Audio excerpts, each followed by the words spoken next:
Hello everyone, welcome to break time classes. आज की class में आर ओ यारो के लिए ईवीएस डिस्कस करेंगे। कल की क्लास में पारिस्थितिकी तंत्र के अजैविक घटक के अंतर्गत पहाड़ और पठार पूरा हो गया था। आज ये थर्ड पार्ट देखेंगे, नदियाँ। अब देखेंगे भारत की सबसे लंबी नदी कौन सी है? गंगा नदी। दक्षिण भारत की सबसे लंबी नदी है गोदावरी। गोदावरी नदी को दक्षिण भारत की गंगा भी कहा जाता है। अब देखेंगे कुंभ मेला कहाँ कहाँ लगता है। कुंभ मेला इलाहाबाद, हरिद्वार, उज्जैन और नासिक 4 जगह लगता है। इलाहाबाद गंगा नदी के किनारे, हरिद्वार भी गंगा नदी के किनारे है, क्षिप्रा उज्जैन के किनारे और गोदावरी नासिक जो है वो गोदावरी के किनारे है। दक्षिण भारत की वृद्ध गंगा या बूढ़ी गंगा जो है वो कावेरी को बोला जाता है। दक्षिण की गंगा भी कावेरी को बोला जाता है, लेकिन अगर दक्षिण भारत की गंगा आ जाए तो वो गोदावरी हो जाएगी। अरब सागर में गिरने वाली नदियाँ कौन कौन सी हैं? नर्मदा, ताप्ती, साबरमती और सिंधु। अरब सागर में गिरने वाली सबसे लंबी नदी की अगर बात करेंगे तो वो है नर्मदा। नेक्स्ट देखेंगे, नर्मदा और ताप्ती एस्चुरी जॉर्डनद मुख बनाती हैं, डेल्टा नहीं।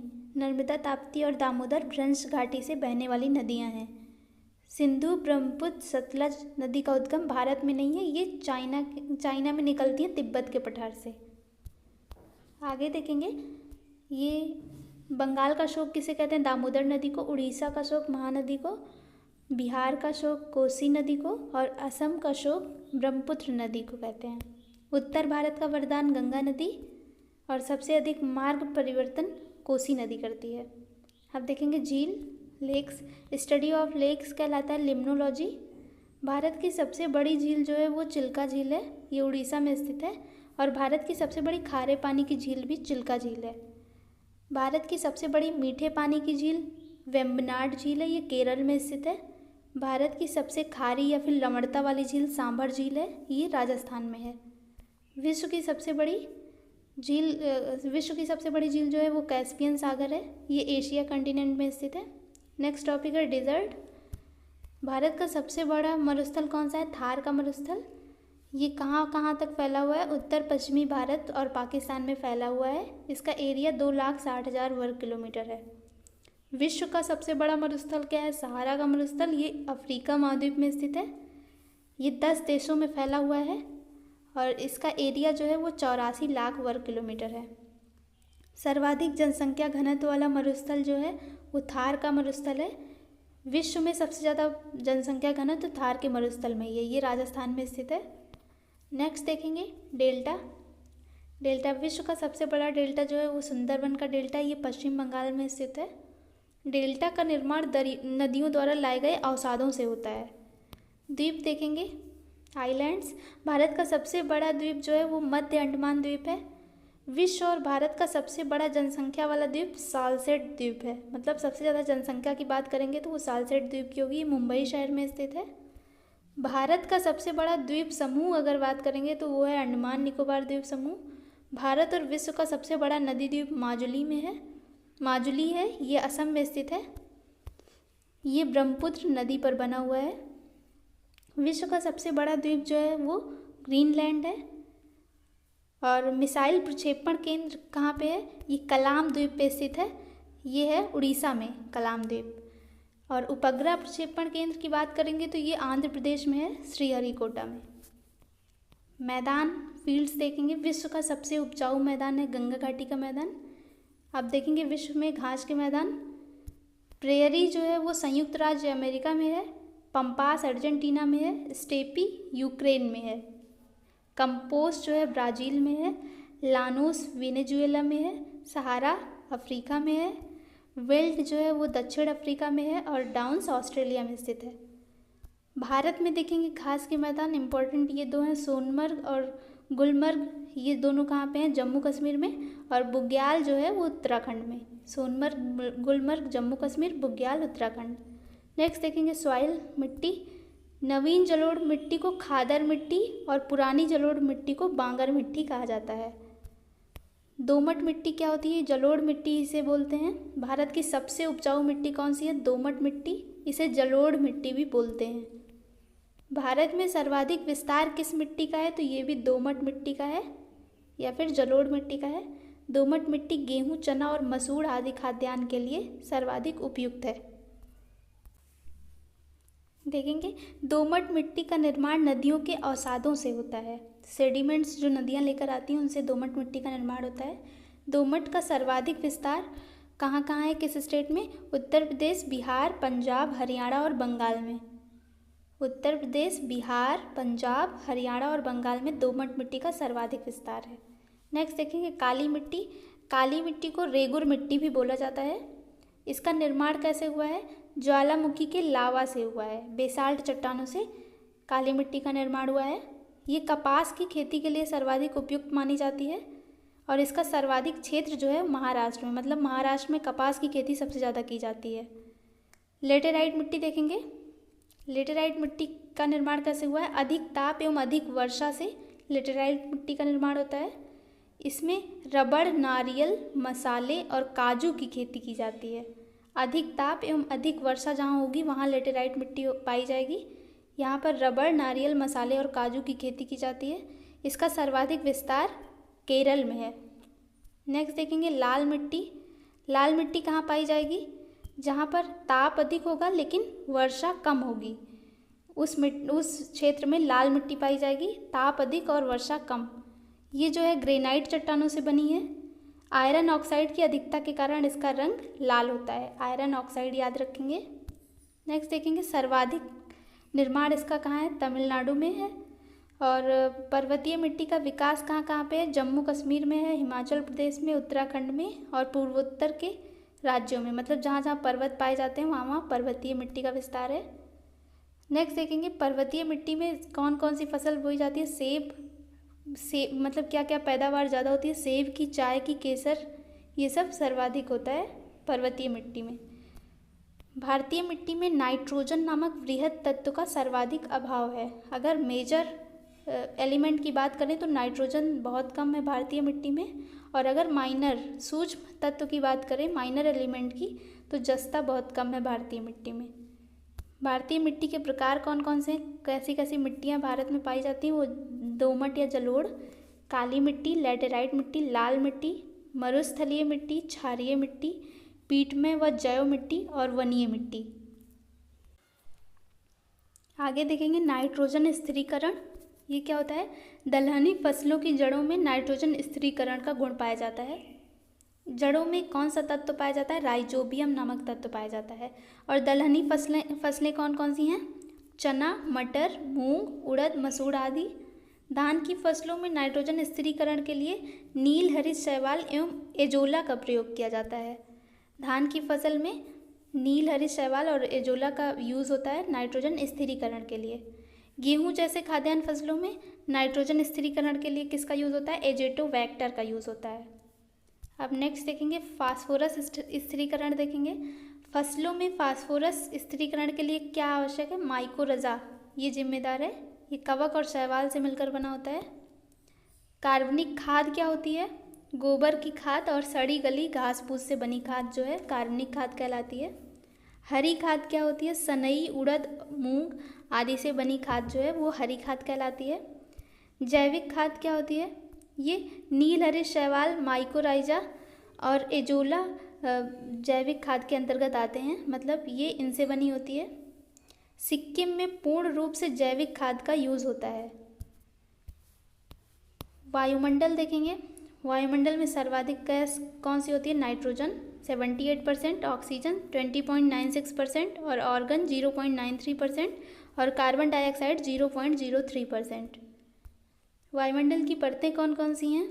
ये देखेंगे यहाँ पे। क्षोभ मंडल नीचे से देखेंगे। क्षोभ मंडल में देखेंगे मौसम से संबंधित घटनाएं होती हैं। समताप मंडल वायुयान के लिए, वायुयान समताप मंडल में उड़ते हैं। और ओजोन लेयर भी जो है वो समताप मंडल में पाई जाती है। मध्य मंडल का टेम्परेचर जो है बहुत कम होता है, सबसे कम टेम्परेचर होता है। और आयन मंडल रेडियो तरंगों से संबंधित है। और बहिर्मंडल जो है वो संचार, फोन या फिर सैन्य सेवा के लिए उपयुक्त है। नेक्स्ट देखेंगे भूकंप टॉपिक देखेंगे। भूकंप का अध्ययन क्या कहलाता है? सीस्मोलॉजी। मापन जो है इसका रिक्टर स्केल पर और मरकरी पैमाने पर किया जाता है। तरंगों को सीस्मोग्राफ पर दर्शाया जाता है। सर्वप्रथम जिस स्थान पर भूकंप की उत्पत्ति होती है उसे भूकंप का फोकस कहते हैं। और भूकंप की तरंगें जिस स्थान पर पृथ्वी पर सबसे पहले पहुंच जाती हैं उन्हें ईपी सेंटर या फिर अधिकेंद्र कहते हैं। मतलब फोकस और अधिकेंद्र में क्या अंतर है? जहाँ से तरंगें उत्पन्न होती हैं वो जहाँ से उत्पत्ति होती है वो फोकस होता है, और जहाँ पर सर्वप्रथम पृथ्वी के जिस पॉइंट पर तरंगें पहुँचती हैं उसे अधिकेंद्र बोलते हैं। विश्व का सर्वाधिक भूकंप जो है प्रशांत महासागर में आता है। भारत में सर्वाधिक भूकंप जो है गुजरात व हिमालयी राज्यों में आता है। देखेंगे भूकंप तरंगें देखेंगे 3 प्रकार की होती है, पी तरंगे, एस तरंगे और एल तरंगे। पी तरंगे प्राथमिक तरंगे हैं, एस तरंगे द्वितीयक और एल तरंगे धरातलीय। सर्वाधिक विनाशकारी तरंग कौन सी होती है? एल तरंग। धरातलीय तरंग सबसे ज़्यादा विनाशकारी होती है। भारत को 4 भूकंप जोन में बांटा गया है। अगला टॉपिक है ज्वालामुखी। विश्व में सर्वाधिक ज्वालामुखी प्रशांत महासागर में स्थित है। रिंग ऑफ फायर कहाँ पे है? ये अग्निवलय प्रशांत महासागर में स्थित है। रिंग ऑफ फायर कहाँ पे है? प्रशांत महासागर में।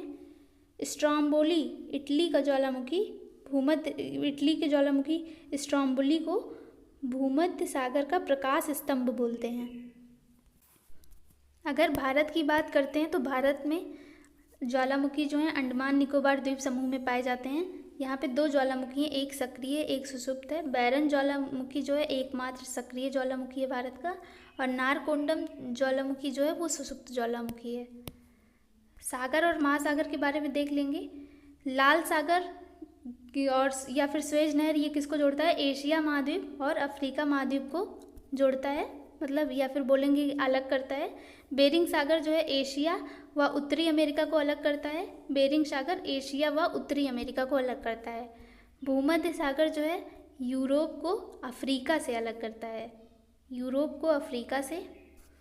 पनामा नहर जो है उत्तर अमेरिका और दक्षिणी अमेरिका को अलग करती है।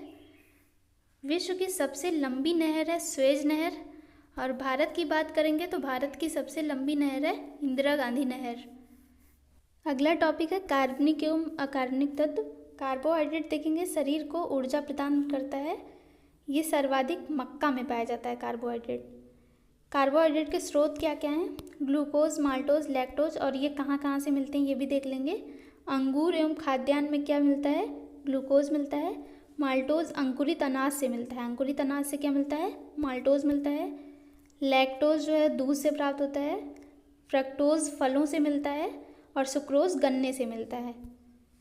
ये 5 स्रोत हैं इसके। सबसे मीठा कार्बोहाइड्रेट कौन सा होता है? ये होता है फ्रक्टोज। दूध का मीठापन लैक्टोज के कारण होता है, और दूध का पीलापन जो होता है वो कैरोटीन के कारण होता है, और दूध का सफ़ेद होना केसीन के कारण होता है। नेक्स्ट देखेंगे कार्बोहाइड्रेट की अधिकता से क्या होता है? मोटापे की समस्या हो जाती है। शरीर को सर्वाधिक तीव्र ऊर्जा कार्बोहाइड्रेट से ही प्राप्त होती है, लेकिन सर्वाधिक ऊर्जा किस में होती है? वसा में होती है। तीव्र ऊर्जा तो कार्बोहाइड्रेट से प्राप्त होगी। 1 ग्राम कार्बोहाइड्रेट में 4 कैलोरी ऊर्जा मिलती है, जबकि 1 ग्राम वसा में 9 कैलोरी ऊर्जा होती है। वसा देखेंगे, वसा 2 टाइप की होती है, संतृप्त वसा और असंतृप्त वसा। संतृप्त वसा को जंतु वसा भी बोलते हैं। ये मानव स्वास्थ्य के लिए हानिकारक होती है, जैसे घी, मांस की चर्बी। लेकिन ये मछली जो है एकमात्र ऐसी संतृप्त वसा है जो कि मानव के लिए हानिकारक नहीं है। नेक्स्ट देखेंगे असंतृप्त वसा।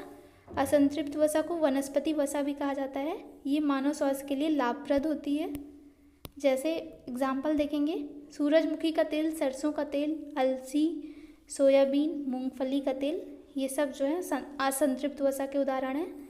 लेकिन इसका अपवाद क्या है? नारियल का तेल। नारियल का तेल असंतृप्त वसा है, फिर भी ये मानव स्वास्थ्य के लिए लाभप्रद नहीं है।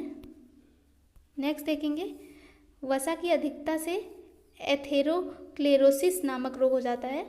इसे धमनी काठिन्य भी बोलते हैं। इसमें क्या होता है? हड्डियों के बीच में कैल्शियम ज़्यादा हो जाता है, इसलिए हड्डियों में लचीलापन खत्म हो जाता है।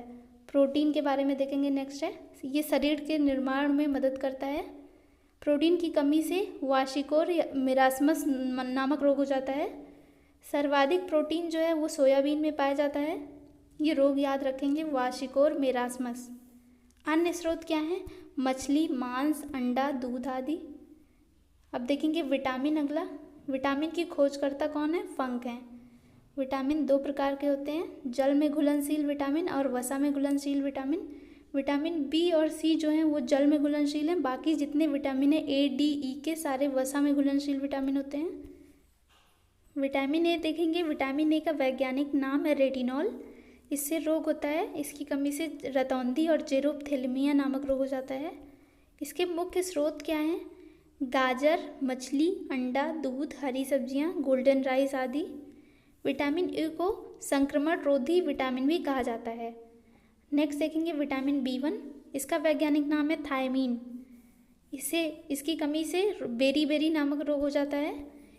बेरी रोग कहाँ होता है? जहाँ पर चावल में पॉलिश हुई रहती है, मतलब जहाँ पॉलिश किया हुआ चावल मुख्य आहार होता है, वहाँ के लोगों में ये बेरी रोग ज़्यादा होता है। इसके स्रोत क्या क्या हैं? दूध, अंडे, मांस। विटामिन B2 देखेंगे, इसका वैज्ञानिक नाम है राइबोफ्लेविन। विटामिन B5 का वैज्ञानिक नाम है पेंटाथोनिक एसिड, या फिर कहीं कहीं निकोटिनिमाइड भी दिया है। इसकी कमी से पेलाग्रा रोग हो जाता है। ये बीमारी उन क्षेत्रों में होती है जहाँ मक्का मुख्य आहार होता है भोजन का। नेक्स्ट देखेंगे विटामिन B6, इसका वैज्ञानिक नाम है पायरिडॉक्सिन। इसकी कमी से एनीमिया नामक रोग हो जाता है। विटामिन B12 का रासायनिक नाम है साइनोकोबालामीन। इसकी कमी से भी एनीमिया रोग हो जाता है। विटामिन C का रासायनिक नाम है स्कॉर्बिक एसिड। इसकी कमी से स्कर्वी रोग हो जाता है। इसका स्रोत आंवला व सभी खट्टे फल होते हैं। विटामिन C को प्रतिरक्षा विटामिन भी बोलते हैं। शरीर में विटामिन C का संचयन नहीं होता है, ये याद रखेंगे। विटामिन D का वैज्ञानिक नाम क्या है? कैल्सीफेरॉल है। इसकी कमी से रिकेट्स रोग हो जाता है, या फिर सूखा रोग जिसे बोलते हैं। वृद्धों व महिलाओं में इसकी कमी से ऑस्टियोपोरोसिस नामक रोग हो जाता है। ऑस्टियोपोरोसिस। मुख्य स्रोत इसका क्या है? सूर्य का प्रकाश। विटामिन E देखेंगे, इसका वैज्ञानिक नाम टोकोफेरॉल है। इसकी कमी से बांझपन की समस्या उत्पन्न हो जाती है। मुख्य स्रोत इसका क्या है? अंकुरित अनाज। विटामिन K देखेंगे, इसका वैज्ञानिक नाम है फिलोक्विनोन। इससे रक्त का थक्का नहीं बनता है। इसके स्रोत क्या हैं? दूध व इससे बने उत्पाद। आज की क्लास में इतना ही। आगे की क्लासेस में हम आगे के टॉपिक कवर करेंगे। Thank you so much for watching break time classes.